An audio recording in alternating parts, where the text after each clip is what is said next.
ኢትዮጵያ አጭር ጊዜ ውስጥ ታምራዊ የሆነ ኢኮኖሚ ታስመዘግባለች። እንኳን ዳ ሀገርቶና ሀያል የተባለ ሀገሮች የሚደነቁ የሚያስፈራ ኢኮኖሚ ታስመዘግባለች ማለት ነው። አጭር ጊዜ ውስጥ ማለት ነው።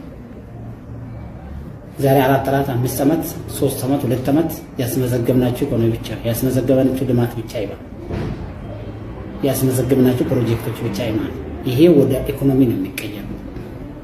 ለዛ ነው አንዳንድ ያደጉ ሀገሮች ጧትና ማታ ስለ ኢትዮጵያ የሚያወሩት የሚሰሩት።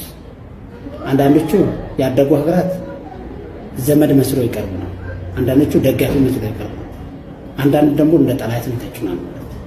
ዞሮ ዞሮ ግን ሁሉም ከራሳቸው ስጋት አንጻር ነው እንጂ ለኢትዮጵያ ድጋፍ አይደለም።